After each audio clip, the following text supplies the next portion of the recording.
جو عورت اپنے گھر میں اپنے شوہر کے لیے بن سور کر نہیں رہتی ہے، مغرب کی اذان کے بعد اچھا کپڑا نہیں پہنتی ہے، زیب و زینت اختیار نہیں کرتی ہے، میک اپ اچھا نہیں کرتی ہے، اپنے جسم پر خوشبو نہیں لگاتی ہے، اچھے کپڑے نہیں پہنتی ہے، اپنے شوہر کے لیے بن سور کر تیار نہیں ہوتی ہے، اگر ایسا نہیں کرتی ہے تو اس عورت کو یہ کہنے کا اور اس شکایت کا کوئی ادھیکار نہیں ہے، کوئی حق نہیں ہے کہ وہ 12 بجے آتا اور 1 بجے آتا ہے۔ کیا کرے گا کہ تمہارے پسینے کی بدبو سونگے گا؟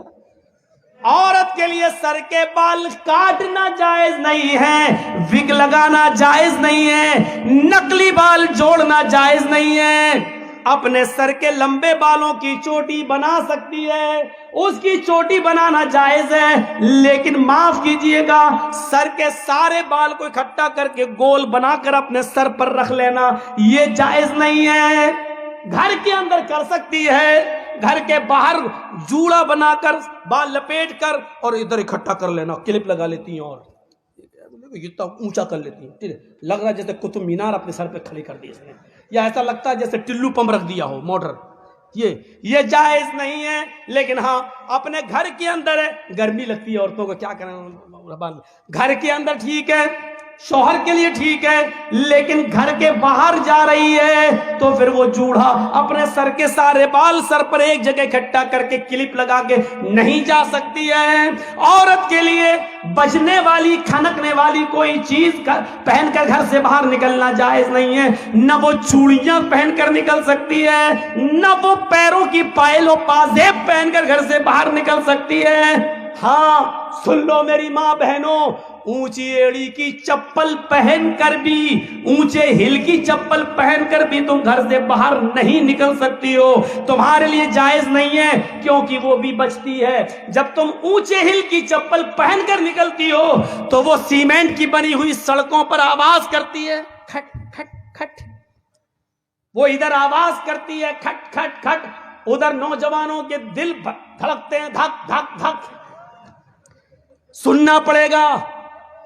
یہ بے حیائی تمہاری طرف سے آ رہی ہے، بچنے والی کوئی بھی چیز عورت گھر سے باہر پہن کر نہیں نکل سکتی ہے۔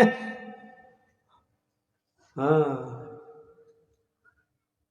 یہ وَأَحْسَنَتْ فَرْجَهَا، اپنی شرمگاہ کی حفاظت کرو، یعنی موٹا لباس پہنو، اچھا لباس پہنو، جسم کا کوئی حصہ نمایاں نہیں ہونا چاہیے، اور شرمگاہ کی حفاظت شوہر کے علاوہ کہیں اور نہیں۔ اور چوتھی چیز وَأَطَاعَتْ بَعْلَهَا، اور اپنے شوہر کی اطاعت کرو، اپنے شوہر کی فرما برداری کرو، اپنے شوہر کی اطاعت کرو، اس میں کمی نہیں ہونی چاہیے شوہر کی اطاعت میں۔ ایک اور مسئلہ بتا دوں، شوہر کی اطاعت میں کمی نہیں ہونی چاہیے، لیکن شوہر کو بھی نہیں چاہیے کہ وہ زبردستی اپنی بیوی سے کہے اے یہ میرے کپڑے ہیں، چلو ٹھیک ہے تمہارے کپڑے دھو دے گی، یہ میری ماں کے کپڑے ہیں اس کو بھی دھلو، یہ میرے باپ کے کپڑے ہیں اس کو بھی دھلو، یہ میری بہن کے کپڑے ہیں، نند تمہاری نند اس کے بھی دھل دو۔ آپ یہ زبردستی نہیں کر سکتے ہیں، آپ کی بیوی ہے وہ نوکرانی نہیں ہے، پیار سے چاہو تو سب کچھ کام لے سکتے ہو۔ دیکھو میری بھی، تم تو جانتی ہو میری ماں کا میرے علاوہ کوئی نہیں ہے، ایسا ہے نا کہ میری ماں تمہاری ماں جیسی ہے، تمہاری ماں کبھی بیمار ہوگی تو ہم بھی اس کو لے جائیں گے، پیار سے تم جو کام لینا چاہو لے لو، لیکن شریعت کا حکم نہیں ہے کہ وہ تمہارے باپ کے کپڑے دھوئے، تمہاری ماں کے کپڑے دھوئے۔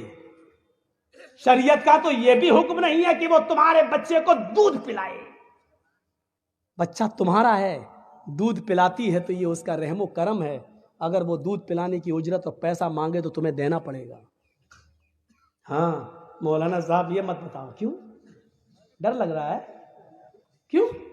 ارے آپ تو بڑے بہادر ہو، آپ تو بھک منگنی گاڑی پر جو ملی ہے یاما اور ہیرو ہونڈا، اس پر ساڑی پہنا کر نئی نویلی اور الٹا بیوی کو موٹر سائیکل پہ بٹھا کے چلتے ہو، لپسٹک لگوا کے اور دکھاتے ہو کہ دیکھو یہ میری بیوی ماشاءاللہ کتنی خوبصورت ہے دیکھو، اور بعد میں چرچے ہوتے رہے فلاں کی بیوی کتنی خوبصورت۔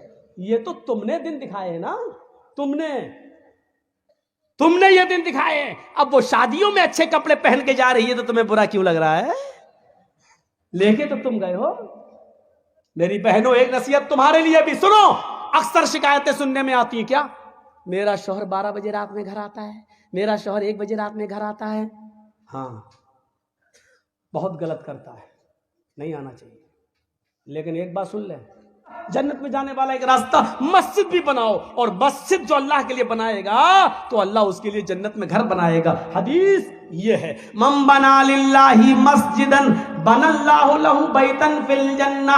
جو دنیا میں اللہ کا گھر بنائے گا، جو دنیا میں اللہ کے لیے مسجد بنائے گا، اس میں بڑھ چڑھ کر حصہ لے گا، مسجد بنانے کے لیے چندہ دے گا، اس میں بڑھ چڑھ کر حصہ لے گا، بنا اللہ لہ بیتا فی الجنہ، تو قیامت کے دن اللہ تعالی جنت کے اندر اس کے لیے گھر بنائے گا. جو دنیا میں اللہ کا گھر بنائے گا مسجد، تو اللہ جنت میں اس کا گھر بنائے گا. یہ لیجئے، مسجد بنانے میں چندہ دینا، مسجد بنانے میں تعاون کرنا بھی جنت میں جانے والا راستہ ہے. جنت میں جانے والا راستہ ہے. مسجد میں جائیے، نماز پڑھیے اور مسجد بنوائیے، جنت میں جانے والا راستہ. اب نماز پڑھ کے بیٹھ گئے ہیں، اب کیا کرنا ہے؟ اب دعائیں پڑھیے. اللہ اکبر، استغفر اللہ، استغفر اللہ، استغفر اللہ، اللہم انت السلام و منک السلام. بہت سی دعائیں بتائی ہیں اللہ کے نبی نے، پڑھیے. لیکن جنت میں لے جانے والا راستہ کیا ہے نماز کے بعد؟ نماز تو ہے ہی، وہ تو آپ پڑھ چکے. نماز کے بعد ایک آیت ایسی ہے، اگر آپ نے فرض نماز کے بعد اس کو پابندی کے ساتھ پڑھتے رہے تو وہ آیت کا پڑھنا آپ کو جنت میں لے جائے گا. آیت سب سے لمبی ہے. آیت حدیث کیا ہے؟ من قرأ آیت الکرسی بعد صلاة المکتوبۃ لم یمنعہ من دخول الجنۃ الا الموت. یہ ہے حدیث.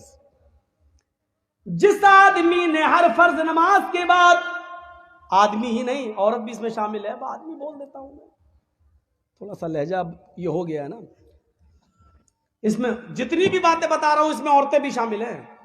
یہ مت سوچنا یہ تو آدمی کے لیے کہہ دیا مولانا نے، نام بھی لے لیا جس آدمی نے، نہیں، اس میں آپ بھی شامل ہو میری بہنوں، میری ماؤں، میری قوم کی بیٹیوں، اس میں آپ بھی شامل ہو. من قرأ، آج اتنی حدیثیں میں پڑھ رہا ہوں آپ کے سامنے، اپنی پوری زندگی میں اتنی حدیثیں میں نے کبھی نہیں پڑھی. سنیے، من قرأ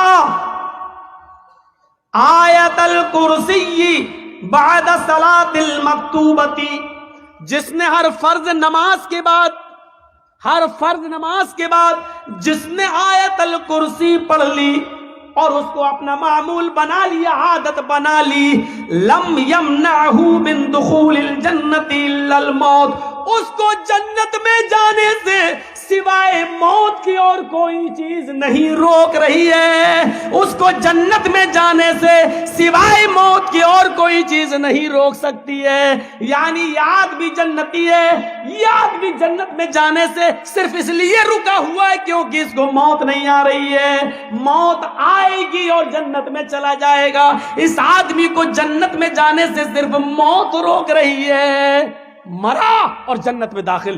یہ لیجئے کتنی بڑی فضیلت ہے. لیکن اس فضیلت کو حاصل کرنے کے لیے معاف کیجئے گا، آیت الکرسی آپ کو یاد کرنا پڑے گی. آپ کو جنت کا خزانہ مل گیا. میری بہنوں سنو، چھوٹی سی دعا ہے، چھوٹی سی، اور یاد بھی ہوگی، لیکن ہم پڑھ نہیں رہے. بس الا ادلکم علی کنز من کنوز الجنہ. اللہ کے نبی صحابہ کرام کے اندر بیٹھے ہوئے ہیں، صحابہ کرام جیسے آپ لوگ بیٹھے میرے سامنے، ایسے اللہ کے نبی درس دے رہے ہیں، نصیحت کر رہے ہیں، اور آپ ان سے پوچھ رہے ہیں کیا میں تمہیں جنت کے خزانوں میں سے ایک بہت بڑا خزانہ نہ دے دوں؟ کیا تم جنت کا بڑا خزانہ لوگے؟ اچھا خزانہ سمجھتے ہیں نا؟ اللہ کا شکر ہے. کیا میں تمہیں جنت کا سب سے بڑا خزانہ نہ دے دوں؟ جنت کے بہت بڑے بڑے خزانوں میں سے ایک بڑا خزانہ ہے، کیا میں تمہیں نہ دے دوں؟ صحابہ نے کہا قالوا بلا، کیوں نہیں اے اللہ کے رسول، ضرور دیجئے. خزانہ ہو جنت کا کون نہیں لے گا. قل، اللہ کے نبی کہتے ہیں کہو، لا حول ولا قوت الا باللہ، لو کس کو یاد نہیں ہوگی یہ؟ لا حول ولا قوت الا باللہ. آگے علی العظیم بھی کہہ دیجئے لا حول ولا قوت الا باللہ العلی العظیم. نہ کہنا چاہیں تو کوئی حرج کی بات نہیں. اللہ ہی کی صفت ہے علی اور اللہ ہی کی صفت ہے عظیم. علی کے معنی جو بلند ہے اور عظیم کے معنی جو بڑا ہے. لا حول ولا قوت الا باللہ اتنا بھی کافی ہے. اور چاہو تو اس کے آگے الا باللہ باللہ کے بعد العلی العظیم کہہ کر اس کی دو صفتوں کو بھی بیان کر دیجئے. جو شخص اس کو اپنا وظیفہ بنا لے لا حول ولا قوت الا باللہ اڑتے بیٹھتے چلتے پھرتے اس دعا کو پڑھتا رہے تو سمجھ لو کہ اس کو جنت کا ایک بہت بڑا خزانہ مل گیا. لا حول ولا قوت الا باللہ کی کتنے درجے ہیں؟ ہم صرف ایک ہلکا درجہ بتلا رہے ہیں.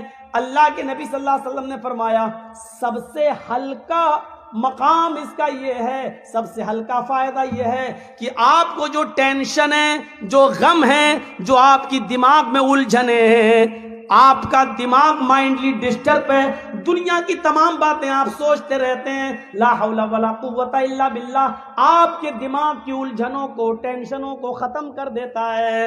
یہ دماغی الجھنوں سے آپ کو نجات دلاتا ہے.